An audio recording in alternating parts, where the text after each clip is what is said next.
Welcome back to Our Voices. It's been a long layoff. Again, but we're back now. And with me, I have a special guest with me, a super special guest. And I hope that this interview here shines light on somebody that will turn their life around and do something, be proactive. Okay? My guest with me, she is the Reverend Dr. Frances DuBose. She is the pastor of the Riverview Baptist Church in Charleston, West Virginia. Ms. Frances, how you doing? Good. How are you? I'm doing fine, doing fine. I got to share this real quick before I go to my questions. I posted a video, a rant last week about a certain group came in Charleston and they were kind of protesting. And you chimed in and you made some comments. And that prompted me to reach out to you because you have a story to tell. And I hope that it does change folks to be proactive. Before I get into my questions, please tell the audience something about Reverend Dr. Frances DuBose. Well, I'm a native Washingtonian. I've been in Charleston, West Virginia for over 20 years. I moved here with a friend of mine. She moved before I did. I was part of an organization called National Association of Colored Women's Clubs. Our main focus is education. And what we saw as educators, that our children, our Black children, were not getting the education that America has promised all of us. School systems should be sued because There are children that are graduating from high school with diplomas and cannot read. And if I've experienced this in 3 states, I taught in North Carolina, Virginia, and Washington, D.C., and then back to Charleston. Children are still not able to read. 18 years old, they're socially promoting them because the school system allows for them to be socially promoted, and because the teachers cannot keep them back or retain them because of the school board. The school board listens to the superintendent. Superintendent listens to the state board of education. State board of education listens to the legislators. And guess what? The kids are not listening to anybody. So they're failing at mass degrees. I moved here and with that idea in mind, but something fell through, and she got involved in some stuff with the federal government with some grants that I had nothing to do with. So she ended up having to leave the state, and I stayed here. And I was the first African American parish administrator at St. Matthew's Episcopal Church. In DC, I worked as a finance administrator for the National Museum of American History, which is operated by the Smithsonian Institution. Then I moved to Charleston, got into ministry, was a member of Metropolitan Baptist Church, started out in ministry there. And then I went from there to Liberty Baptist Church. And then from there, they called me as their pastor at Riverview. Now, we did talk before, back and forth in text messages. You're a native Washingtonian and you went to Roosevelt. Yeah, the home of the Rough Riders. Mm-hmm. So and you went to Bad Baloo. Big Bad Baloo. And once you cross that bridge over there, you're in our territory. But you also know you couldn't cross the bridge to come to Northwest either, because you were South. Because you all always wanted to sneak over there and swim in our swimming pool. I don't know what you're talking about. I don't know about that. You don't know about Banneker swimming pool? No. Oh, yeah, right. I don't know. If you lived in Washington, I know you knew Banneker was the only school that had a swimming pool. I lived in Northwest for a brief period. Where'd you live? On Columbia Road. Well, California Street. Then if you lived on California Street, that's Adams Morgan. Adams Morgan. You had to know about Banneker's swimming pool. I did not know about that. I'm sorry. Okay, you did know Howard University was right across the street, right? Yes, ma'am. And you did know the campus, delicatessen, and cafeteria. So you never saw that swimming pool when you went down Georgia? No. I don't go up that way. I mean, I don't. I mean, that was, of course, that was a long time ago. Well, that is true, because the boys would not allow Southeast kids to come over there. So I understand that. Oh, okay. Well, let's get right to it. Tomorrow, it is the primary election day here in West Virginia. Yes. And that's what we want to talk about, because where I'm going with this, you are a witness. You have witnessed one of the most darkest days in civil rights history. That's Bloody Sunday. And again, I hope folks please pay attention to what to your story. Ms. Francis, how old were you when you tried to register to vote?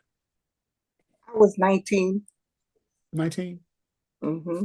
What was it like back then trying to register to vote? Well, I was still in DC, so we didn't have the situations and the circumstances that availed the folk who lived in the South. DC, I didn't experience all of that horrific stuff when I was growing up, because I'm an only child. And my grandmother and my mother and godmother protected me from different things. Now, I never knew when I went in the department store with my grandmother in Garfinkel's, when she went to buy a church dress, she couldn't try the dress on. She kept me away from that. But it wasn't until I started traveling to visit my relatives in North Carolina that I experienced true racism. I couldn't understand why my grandmother would always pack lunches for me to take on the bus when I traveled or on the train. But I understood when I went into Howard Johnson's and tried to get served, and they said no coloreds allowed. And so they sent me around the corner at the bus station in Richmond to a place that had bugs on the counter as big as I am, and I would not eat there. So I'd go back to the bus and eat my chicken sandwich that my grandmother had prepared for me. But those were my experiences with it. But the voting, going to vote, I had no problem. There wasn't a problem. There was always this looking down upon, as you know.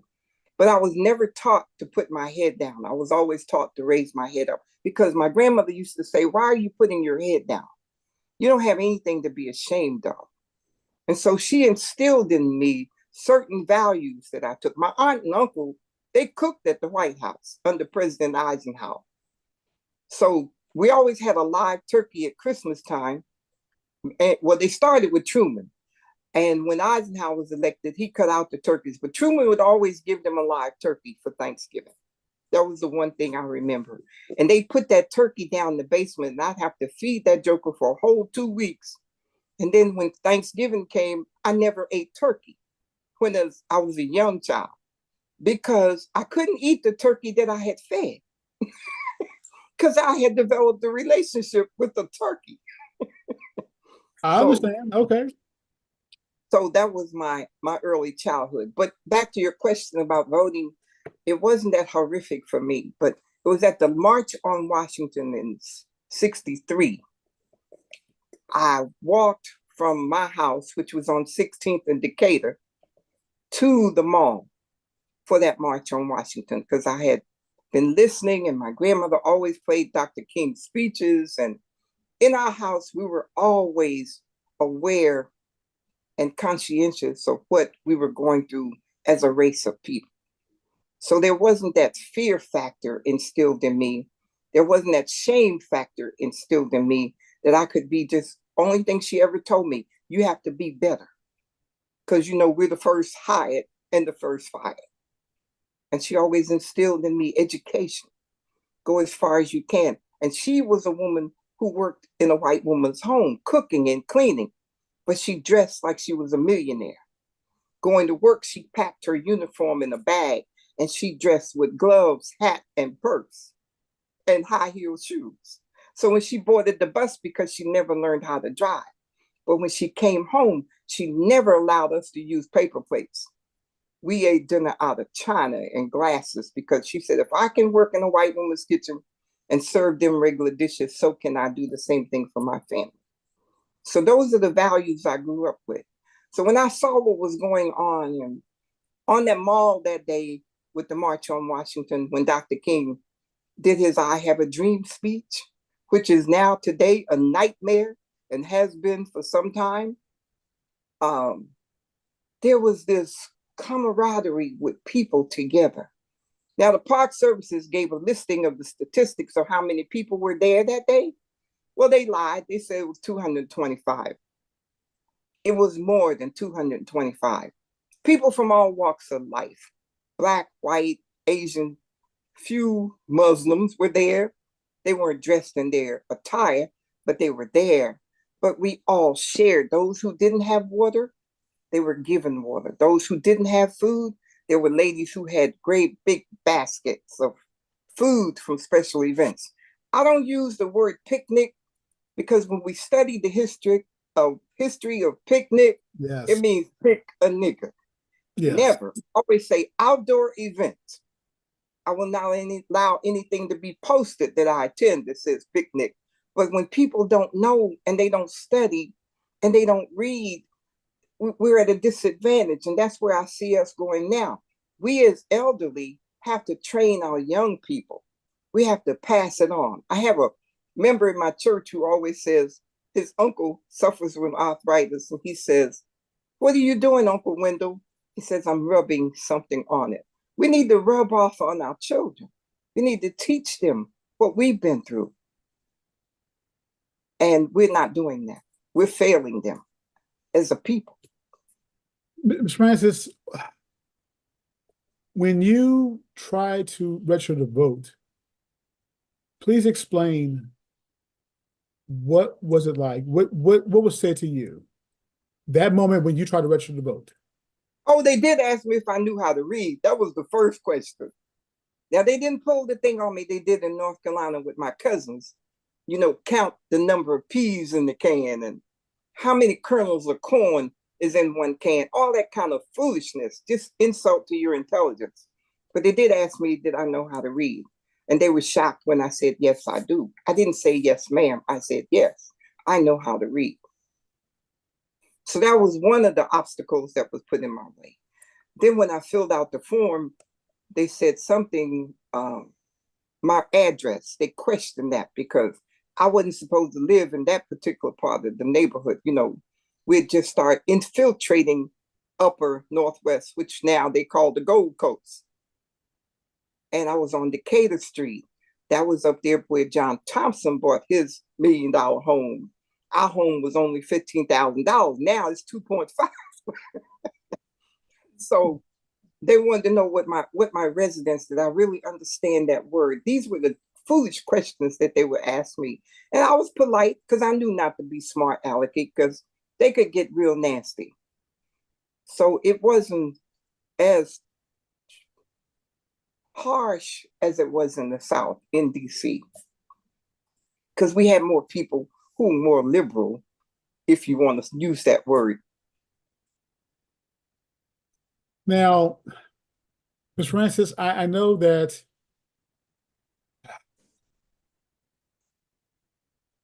okay, explain how the group was formed as far as wanting to march to Selma. Well, it came about because they had killed a guy by the name of Jimmy Jackson. He was 26 years old, and he was demonstrating in a march in Alabama. He was in Mobile. I think he was in Mobile, Alabama at that time. And he organized a march, and he started marching because he had been ostracized in Alabama for voting. And he started a march. By him starting a march, he was beaten severely by a state trooper. After he beat him and he was down on the ground, they shot him. I'm sorry. I just feel up because it's been 50 years, but it just seems like yesterday. They shot him and left him in the cold street by himself. And that was what triggered the march from Montgomery to Selma. There were two marches. It was 50 years ago. It was March 1965. Started out at the church at Alabama State College, at the university, Alabama University, where Dr. King had done a speech on a Sunday. There's a group of us went down from DC, black and white, not only black, white went too. I think I was like the third youngest one in the group. And I was already married, had children, 3 children at that time. But I went and we decided, strategized what we were going to do. Now, mind you, Klan territory was in Birmingham. Selma, the bridge, Edward Pettus Bridge in Selma, Alabama, which is 55 miles from Birmingham, was the home of a Confederate general by the name of Edward Pettus. He was a Confederate soldier. He was also Grand Dragon of the Ku Klux Klan. So that's the history behind the bridge. The march took place, which is Birmingham is 55 miles or 54 miles around that radius to Selma.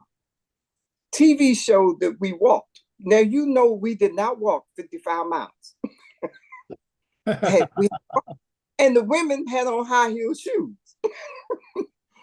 Dr. King led the march. He had a speech at the Capitol ground first, and then he moved over to the university, and then we went from there. The strategic people decided, he, John Lewis, and all the rest, that we were going to walk across the bridge. Well, most of the men, they were walking, but they did get in the car. We had a caravan of cars, people.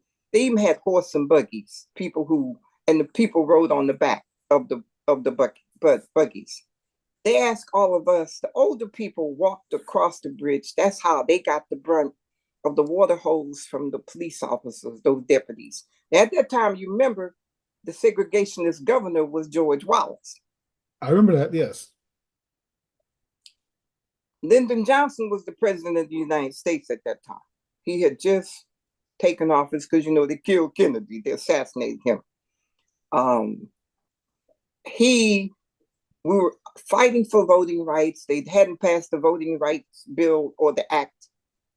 And Johnson had delivered a speech where he introduced into Congress the bill to approve the voting acts before the March on the Bridge. But nothing had been done about it. But the death of Jimmy Jackson, and they don't say enough about him, triggered him. I think he had a consciousness when he knew that this Black man, all he did was register to vote. All he did was lead a march to try to convey the message to the people where he lived, how important it was to vote. And he was killed because of that.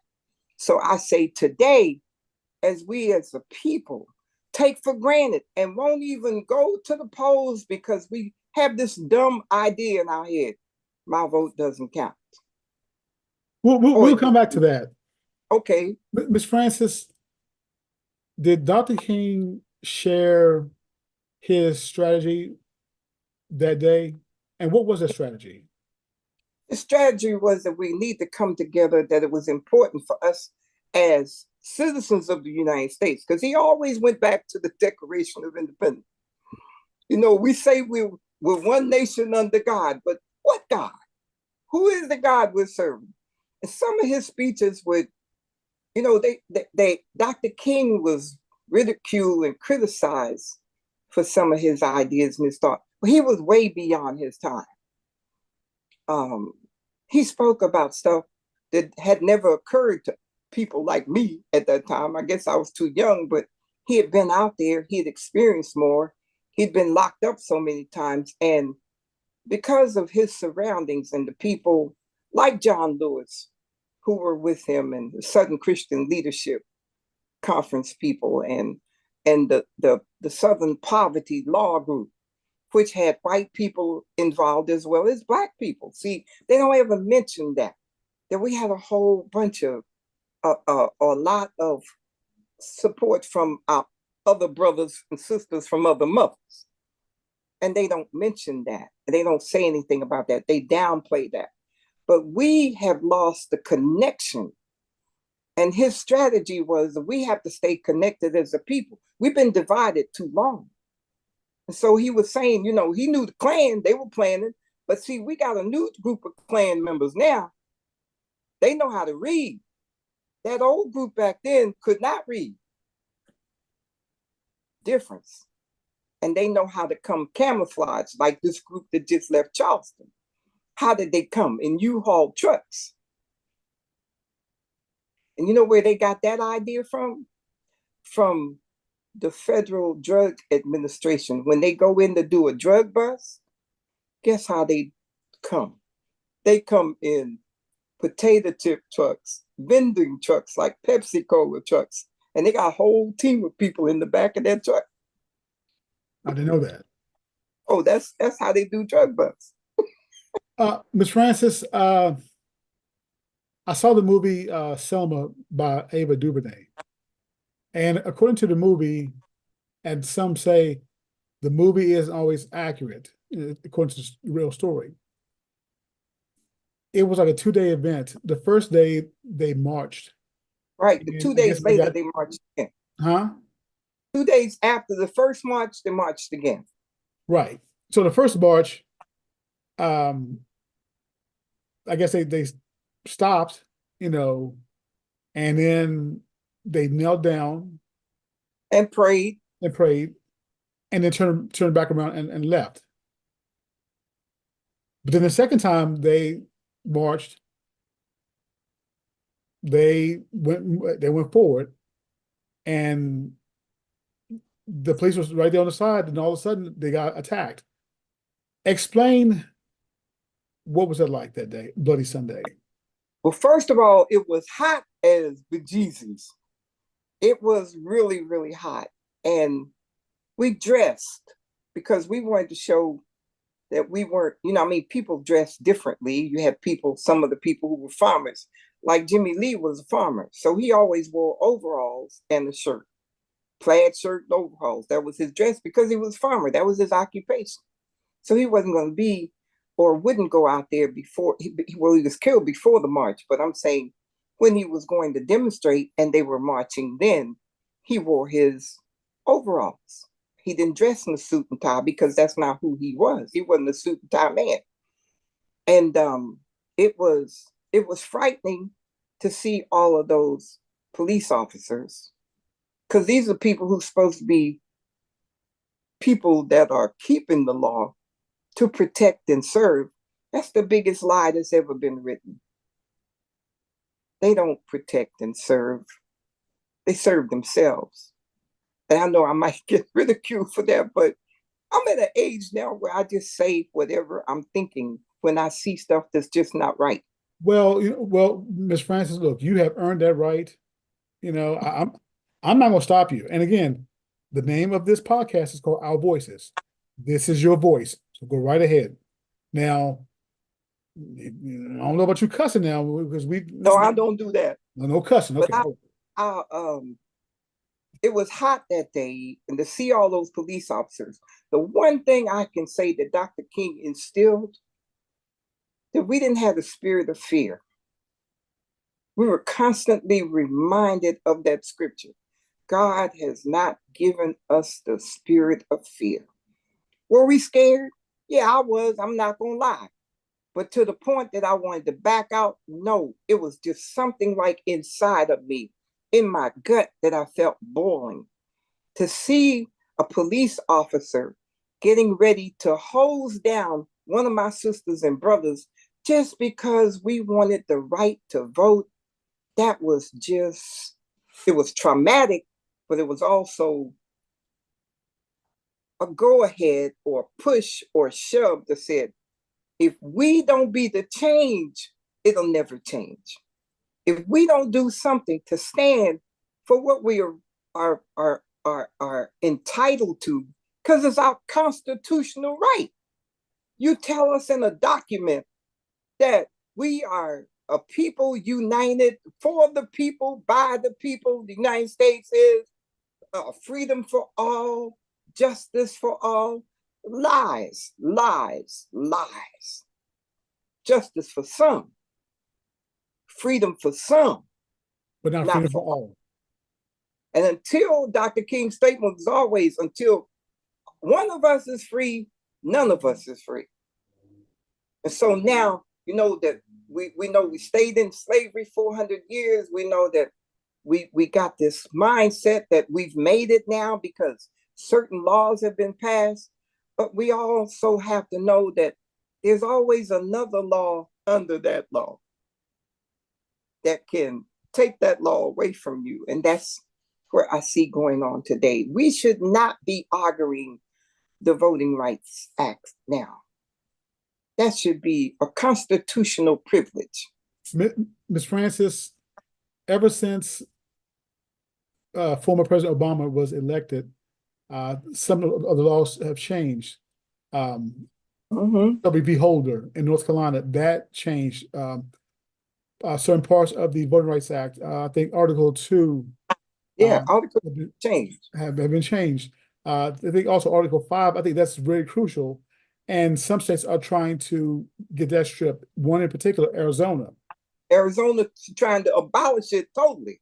And so, and what people don't realize is, if you take away that, you're done. I mean, we're done.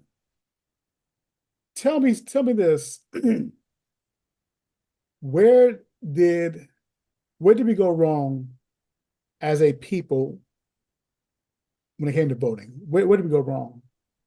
We got comfortable. In what way? In what way?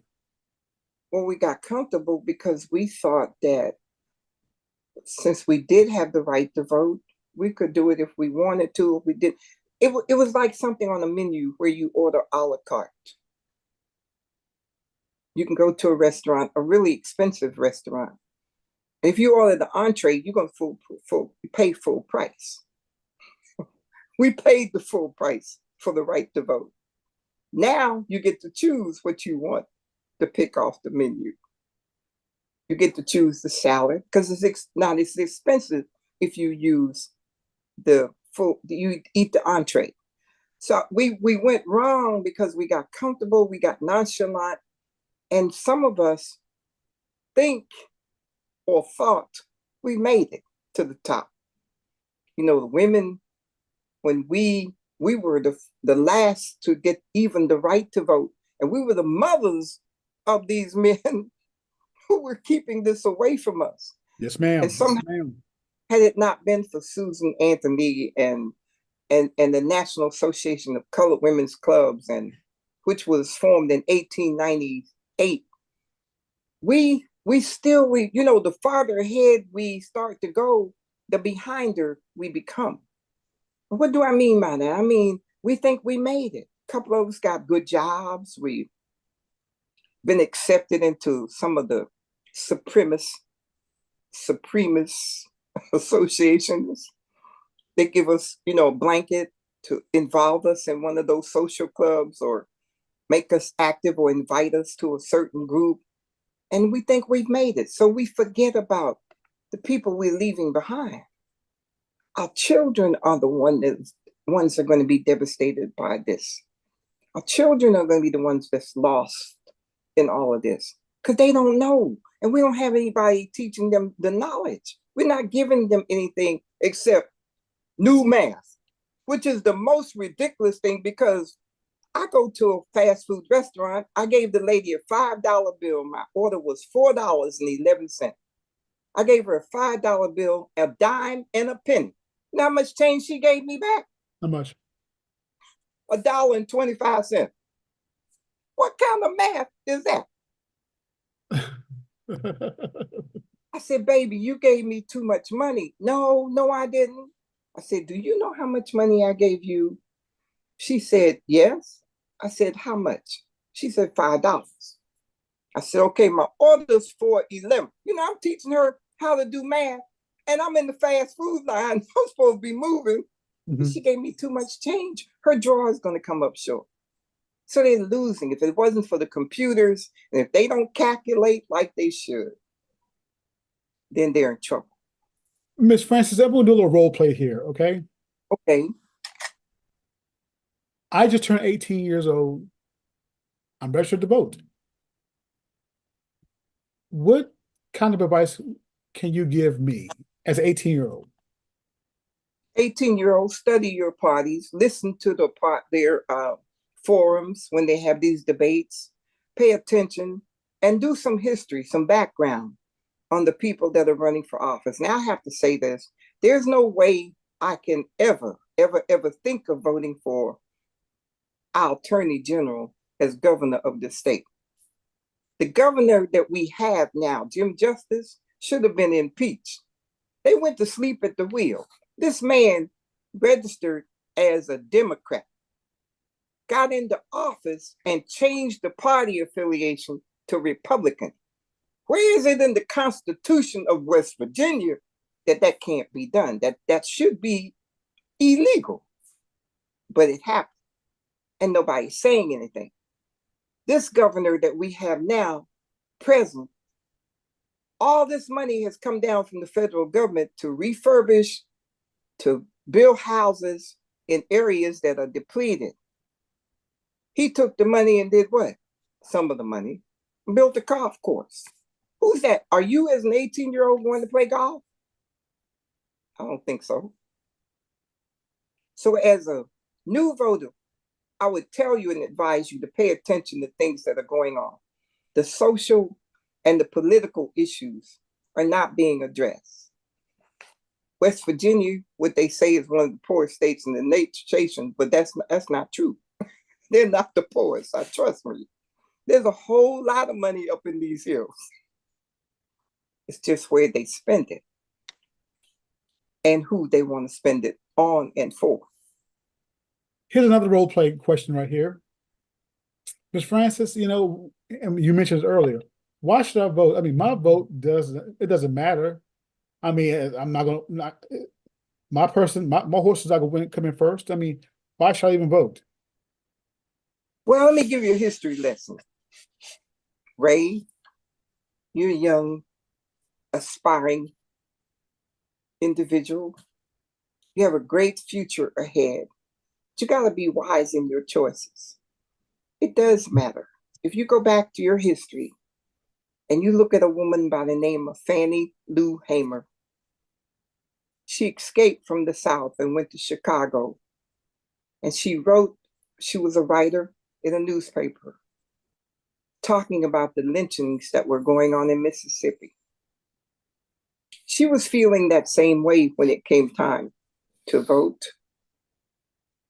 But her vote, she talked about how that one vote does not count.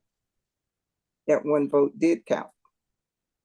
So always be a part of the solution versus part of the problem. We have a major problem in this country, Ray. Our people are not voting. And because of that thinking, my vote doesn't matter. Your vote does matter. Every vote matters. In the last election, we saw how much the vote mattered. Now we hear Uncle Joe, better known as AKA Biden, he's the devil we know.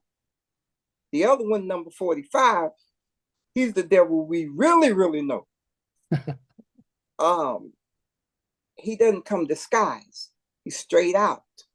And we know that he has a lot of people in your community, Ray, that's upholding him in his wrongdoing. He should have been prosecuted for the insurrection on January 6th, along with a Black man that's on the supremacist court by the name of Clarence Thomas and his wife.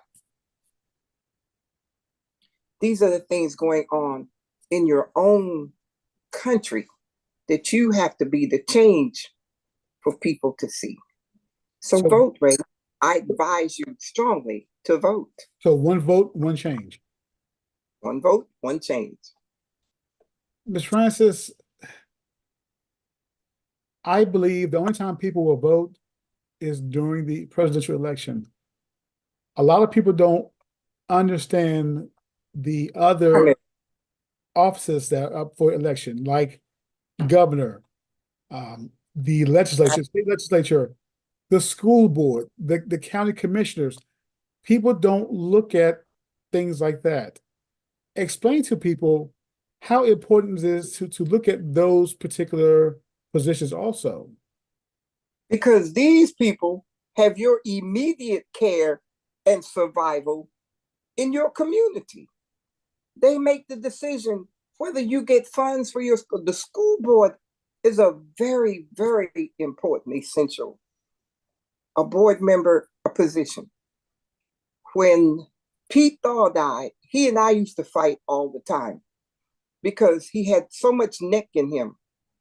The expulsions, the suspensions, the non-hiring of minority teachers, a whole bunch of stuff. He was a culprit, but they allowed him because it was a political appointment, because he had money and he had power.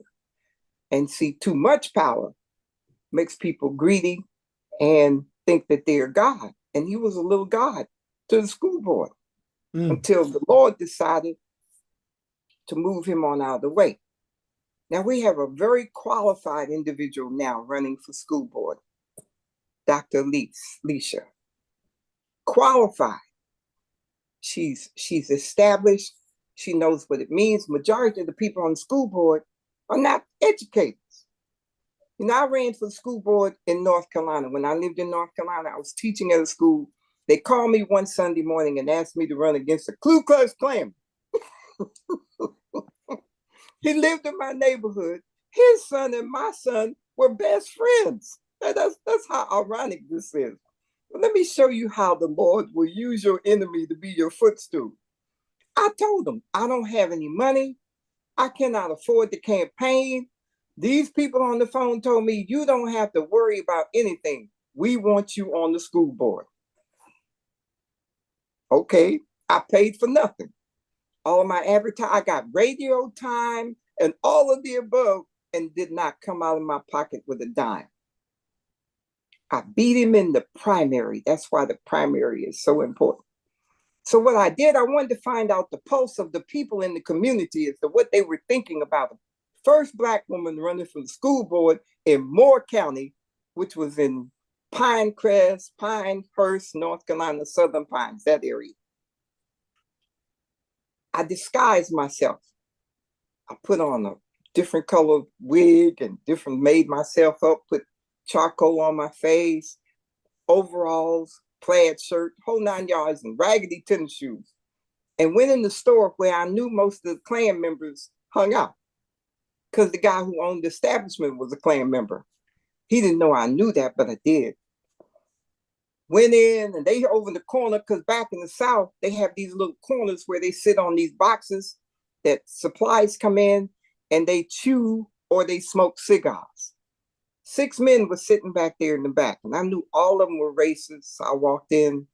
One of them said, "What do you think about that?" I was colored at that time. Colored woman running for the school board. So I just hung around the store, looked around like I was really going to buy something, to listen to the conversation. And I heard the pulse of what they were thinking. They thought it was terrible. And she can't beat Wade. He's been in the community such and such years. But there was a 92-year-old Black woman on the day I was at the polls where they were voting. She got out of her car and reminded me of Cicely Tyson in that movie when she went to the water fountain to drink. This 92-year-old woman said, "I heard you on the radio. I have never voted in my life." She says, "I'm going to vote for you because you're the only one that made any sense about what these children need." And she walked on her cane to the poll to vote for me. That's all right. That's all right. That was awesome. But it can be done if you got a support team behind you. Mind you, got to remember, I had no money. You need money to run, to campaign. I had nothing. But they wanted this man out so much that they were willing to put me up to run against him. Let's look at the landscape here in West Virginia today. There are pockets of Kanawha County that has a low voter turnout. Absolutely. I believe the west side, I believe it was one time it was like 16%. What can we do? What can be said to turn people around and get them to the polling booths? I mean, there's an article that came out last week that there will be more polling locations this year. I believe for the Than ever primary. before. I got the list. I have the list. It's like 5 pages. Now, today on Facebook, for people who vote at Carroll Terrace and another place downtown, they were giving them, because I think they're doing construction or something, how they could get in. They were giving them the access to the road to get where they need to go. They're putting all of the resources out here that you need. But the problem is, are people reading it? And our problem is we don't communicate. We'll talk on the phone. You know, if I'm going to call you up, or I call you up and tell you something to gossip about somebody, I'm going to chatter. But when it comes to something that's going to benefit you and your children and your grandchildren and the generations to come, we hesitant. We don't want to talk about that. It's like we're afraid to talk about it. We better start talking about it. Our future depends on it. Whether we live or we die. Now, we know we all going to die, but we don't need to die before time. Yes, yes. Ms. Francis, before I let you go, you can set the title rep to the side. You can set it to the side if you want to.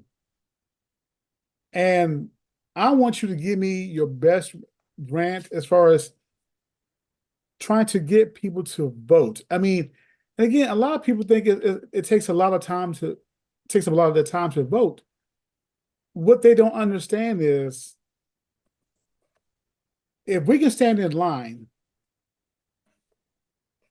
to buy groceries, which I know is a necessity, if we can stand in line to buy groceries, if we can stand in line to buy tickets to a certain upcoming event, you know, if we can spend that much energy in buying tickets, why can't we do that to vote? And let me give you my little rant right here. What kills me is you have these folks out here that didn't vote, and they will raise nine kinds of hell. Excuse my language. They'll It raise will. nine kinds of hell that so and so didn't do this, so and so did that. That's wrong. It's illegal. Blah blah blah. They're not fit to run for office. Blah blah blah. But then you ask them, did you vote? Oh no, I didn't vote. I didn't vote. What what what would you say about that? Ignorance is bliss, but folly to the wise. Simply saying that they don't see the urgency. You know, in our community, something tragic has to happen before we make any moves about anything. The thing that bothers me with these communities now is when the George what was Floyd. it? There, him, in Ferguson, Missouri, when he was assassinated, because that's what that was, or executed in the streets in Ferguson, there was this outcry all over. People that, but how many of those people with Black Lives Matter, if you check their records, had registered to vote? Same thing happens here in Charleston. We come together when there's a tragedy, when somebody gets killed that may be not a problem child or somebody who's well known in the community. Something happens. We seem to come out in just grooves of people like cattle, like the Rawhide movie. You know how they used to take the cows and bring them out Yes, yes. in, in large quantity. It's something has to happen. And I don't know whether that's our programming from slavery or our thinking because we're just so far away from reality, or have we been brainwashed by social media that they got us looking, you know, the news wants us to look for distraction through rose-colored glasses. They'll come up with something in our community like a flood and forget about all this stuff that's going on undercurrent. And so what they do diversionary tactics to keep us from focusing on the real deal. It has to be people with wisdom and knowledge and understanding that we'll be able to hold folk accountable to stop them from at least curb their lies so they'll tell us a believable lie. Because the lies they're telling us now are not even believable if you're listening, if you're paying attention. There doesn't seem to be a pulse or a heartbeat for people who are in poverty. There doesn't seem to be a pulse or heartbeat for people who are still enslaved. The prison system in this state alone is contracted out. I do prison ministry in the women's prison at Lakeland. Their food services is contracted out. There ought to be a law, and everybody who cooks should be locked up for the food that they serve those inmates. Take a person in there, a woman who weighs 125 pounds. She comes out weighing 460 pounds because you serving her carbohydrates over the counter. You serving her starches over the counter. You serving her all this stuff and with no exercise. They should be like, the prison industry is another form of slavery. Now I know you're going to look at me strange when I say I don't watch football. And the reason why I don't watch football is because that's what I call high profile, high paid slavery. You know, Bill Rhoden, he is a sports writer. He's a columnist. He came out with a book a number of years ago called $40 Million Slaves. Mm-hmm. So I understand where you're going with that. Ms. Francis, again, before I let you go, you know, again, well, let me ask you this. Do you feel that the Trump administration, this MAGA revolution, can you equate that to today's Bloody Sunday? Absolutely. But they're more vocal and they're more open with it. Trump, the only thing that Trump did, he opened up the doors and the windows for people to pour out what they've been feeling all along. Now, I'm going to say this. I'm just going to say this. By us electing Barack Obama as president of the United States for 2 terms, we thought that was a blessing for us as Black people. It wasn't. Never has been, never will be. Barack was elected 2nd term because guess who he got to support him? The LGBT community, who are coming out in groves. They are. What did Barack really do for Black people? When you think about that, let me know. I will say what he's done, he has saved the auto industry. We did that, yeah. The housing foreclosure crisis, that came to a halt. Well, he turned the economy around. It was on an upswing. Ms. Francis, I will say part of that is because a lot of us we're still stuck at the inauguration. Absolutely. That's So, right. we can sit here and say we can blame President Obama. The thing is, did we go to him and request anything? No. No. Because we assumed that he was going to give it to us. He was going to give it to him. We always look for the free ride or the handout. I agree with you on that. We agree. I don't disagree with you with that. But there were some bigger issues that could have been addressed that were not. And so with that said, we ended up with number 45, who is a loose cannon. And he might get elected again. Unfortunately, if we don't get out there and do what we're supposed to do as people, vote, vote, vote. Now, I'm not saying Uncle Joe is the best thing happened since the interstate and apple pie and ice cream. I'm not saying that. But he's the devil we know. Trump is the devil that changes colors every 5 minutes. We don't know whether he's coming from the left or the right. We have no clue. Yeah. And we never know what's coming ahead. That's why we better be prepared. And we have the opportunity to do that by getting out there, putting our name for our vote and count. Let it count. Let it count. Ms. Francis, I'm going to let you go, but I'm going to give you the last word. I want to give this rant. Just go right ahead. Tell the viewers again how you feel. Tell about voting. You ready? I'm ready. Go. I'm not really one to rant, but I want to say thank you, Ray, for inviting me. It's been a privilege and a pleasure to share the history of Bloody Sunday. It brought up some memories that I had suppressed, especially the murder and the beatings that took place on that bridge. My rant is that I've been back to Selma. I went back in 2016 just to revisit, to see with the Black mayor, what they were doing. And I just cried the whole time. They're charging you money to ride across the bridge. They have a museum shop. They're charging astronomical prices.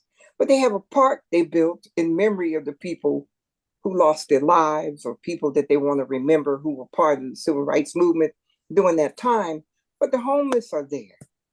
They're sleeping in the park. The upkeep is not what it should be. They did tell me they were trying to get the name of the bridge changed, but that hasn't happened. And they've been trying to get that done for the last 12 years. So my rant is, if we don't start speaking up, well, first of all, we need to wake up, because we've been lullabied to sleep by a system who wants to destroy us. We are the people here on this planet. And the women especially need to stand up and speak out because they're killing our children. They're killing our boys and our girls. And we just stand back saying nothing.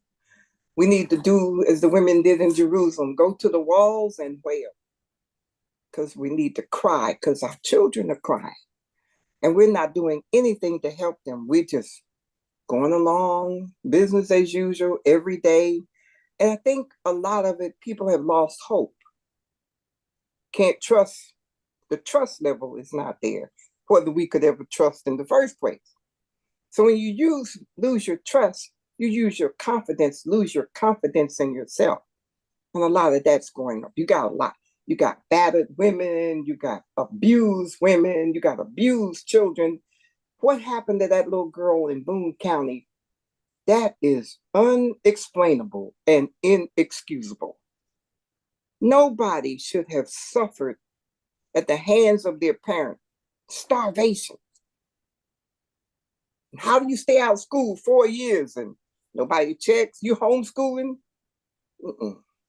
Something's wrong with that. Now, even the governor did speak out on that. So I'm saying my rant is that we need to wake up first because we've been given a cup of coffee that has lullabied us to sleep.